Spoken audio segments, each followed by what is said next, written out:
Let's start. Has anybody got the Ford Fiesta 54? Ah, yeah, knows that one. 52.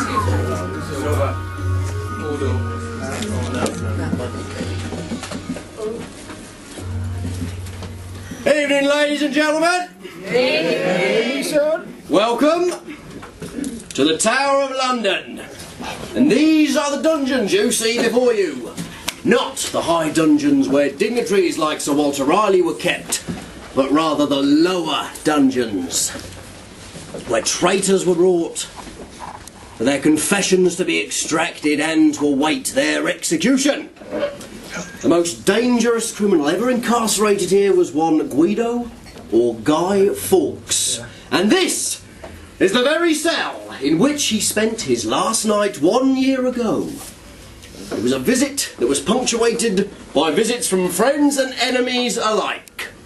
It is even said that the ghost of Robert Catesby, the mastermind behind the gunpowder plot, even visited Guido in his cell.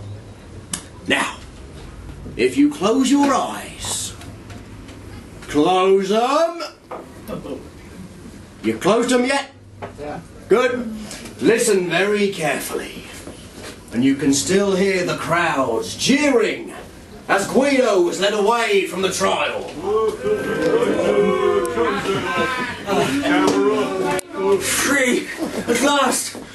Thank God I'm free at last!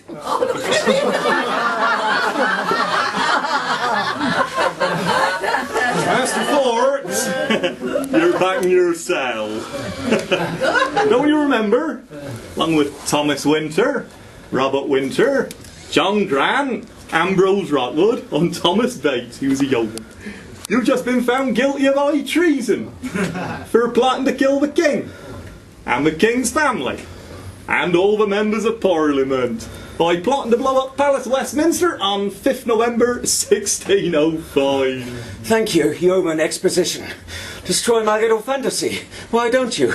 I thought Sir Edward Coke, the Attorney General, put it best when he said, "The tongue of man ne'er delivered, the ear of man ne'er heard, the heart of man ne'er conceived, nor the malice of hellish or earthly devil ever practised such a treason."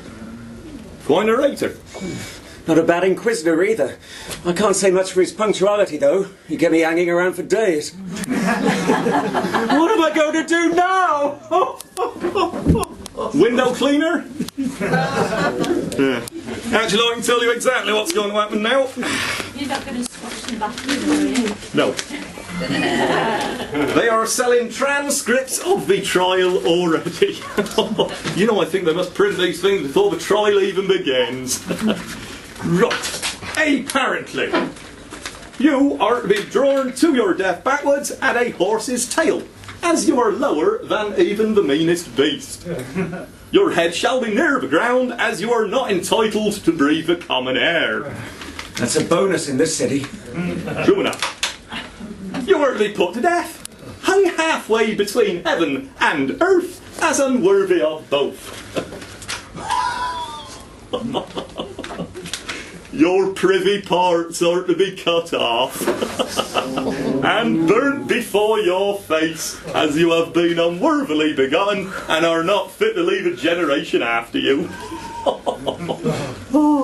The bowels and heart which had conceived of these terrible things are to be hacked out, and the head which had imagined the mischief cut off.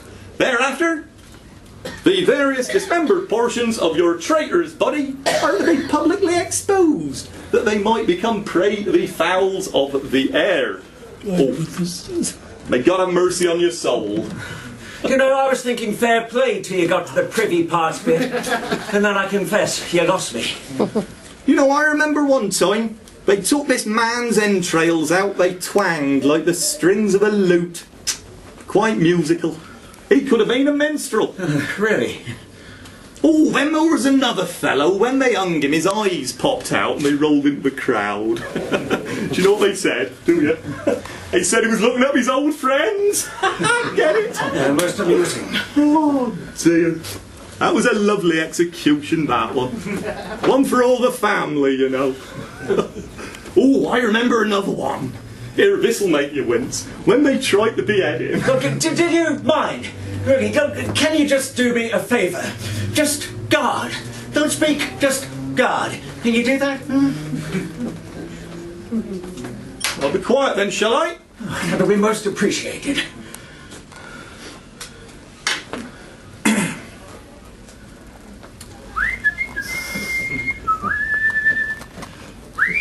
You know, you are officially the most dangerous prisoner we ever had in here. Look, do you mind?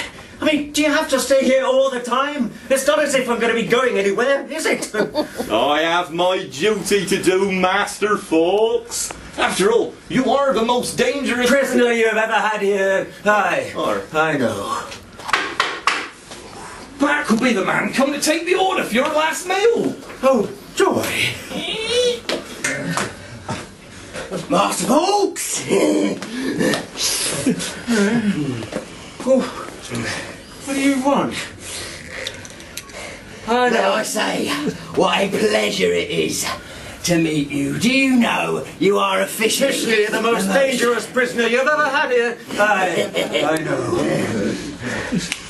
You know, you look familiar. Have we met before? If you look to the right at the Normanesque windows, you can see a painting of Madonna and Child. Not so popular at the moment, obviously. All in glass, made by the great French makers in Limoges. And if you look to the left, you can see the grey yes, I remember now. You were the tour guide who showed Thomas Percy and myself around the Tower of Westminster when we were trying to hire the cellar below. But brave fellow, who might you be? What's up? Well, nothing. I just wanted to know who you were. Hey, sir. My name is What's Up. I am the Tower rat catcher stroke last meal cook. Well, pray fellow, what do you do here? Given that my time here is limited, I may as well make the most of it. So, I think to begin with, I would like a pan-fried quail, cooked on a buckwheat pancake, followed with a wild Scottish poached salmon. To follow, I would like a lamb shank, cooked so that it remains pink on the inside, drizzled in a hollandaise sauce, followed by one of those New World potato thingies, roasted with a drizzling of butter. Yeah, and to finish, I would like a compote of summer fruits preserved in an egg custard mix. All of this to be washed down, of course, with a fine Spanish rioja. Good choice. Thank you, sir. I thought so too. We haven't got any of that. Oh. Well, what have you got? Anything worth eating, or am I clutching at straws here? In fact, the smart money would be on straws, I bet. Aye, sir, we pride ourselves on our extensive menu. Well, we have got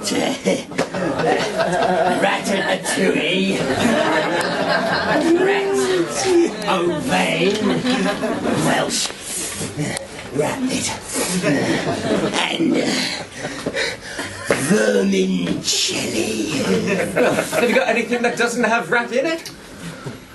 Game pie. Oh, what's in the game pie? Mostly rat.